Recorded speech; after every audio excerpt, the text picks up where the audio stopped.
आज हमारी स्वर्गीय इंदिरा गांधी की पुण्यतिथि है, जिसको भारत ही नहीं विश्व में उनको सम्मान दिया है और उनको आयरन लेडी के नाम से जाना जाता था। और विकास की वो एक तरीके से लौह पुरुष थी, वो महिला थी, और उन्होंने जिस तरीके से भारत को विकास के रास्ते पे लाके और विकास का रास्ता दिया, ये उन्हीं का दमखम था। जिस तरीके से उन्होंने पृथ्वी पर्स ख़त्म किया, उसके बाद उन्होंने चीनी मिलों का राष्ट्रीयकरण किया, और उसके बाद जो बैंक थे, बैंकों का राष्ट्रीयकरण उन्होंने बहुत बड़ा एक मुद्दा जो था वो ख़त्म करा।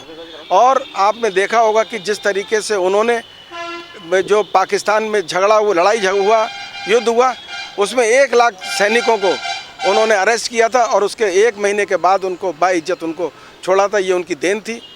बांग्लादेश को बनाने में जिस तरीके से बांग्लादेश और पाकिस्तान का बहुत बड़ा झगड़ा चल रहा था, पाकिस्तान को नया देश बनाने में उन्होंने काफ़ी अपना योगदान दिया और जिससे वो देश स्वतंत्र हुआ। और आज उन्हीं के बताए हुए रास्ते पे कांग्रेस पार्टी चल रही है।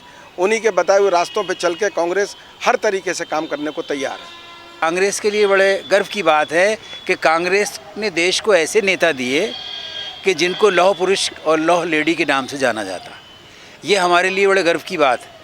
सरदार पटेल जी ने हमारे देश में जो स्थायित्व दिया, सरदार पटेल जी ने जो स्टेट्स, जो राजा रजवाड़े थे, उन्हें ख़त्म किया और भारत को पुनर्गठित किया, ये एक बहुत बड़ी चीज़ है।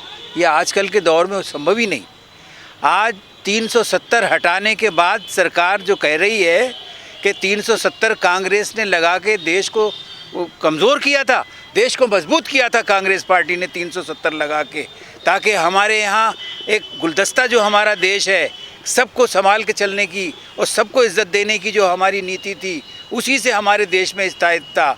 आज 370 हटाने के बाद 1 साल बाद भी इस सरकार ने देख लिया कि हमारी कांग्रेस की नीतियाँ सही थी और इनकी नीतियाँ गलत हैं। एक बार उनसे जब पूछा गया था कि आपके ऊपर जीवन पर इतना संकट है, हर तरह से धमकी मिलती है, तब उन्होंने बड़े साफ लफ्ज़ों में कहा था कि मेरे भाई मैं खड़े खड़े मरना चाहती हूँ। और इत्तेफाक भी ऐसा हुआ कि जब उनको गोलियां लगीं तो वो खड़े खड़े अपने कार्य स्थल पर जा रही थीं। ऐसी श्रीमती इंदिरा गांधी, जिन्होंने इस देश को बहुत कुछ दिया, आज हम उनकी प्रेरणा लेते हैं उनके पुण्यतिथि पर और उनको नमन करते हैं। और सरदार वल्लभ भाई पटेल एक लौह पुरुष और लौह महिला, एक इत्तेफाक से एक का जन्मदिन है और एक की पुण्यतिथि है।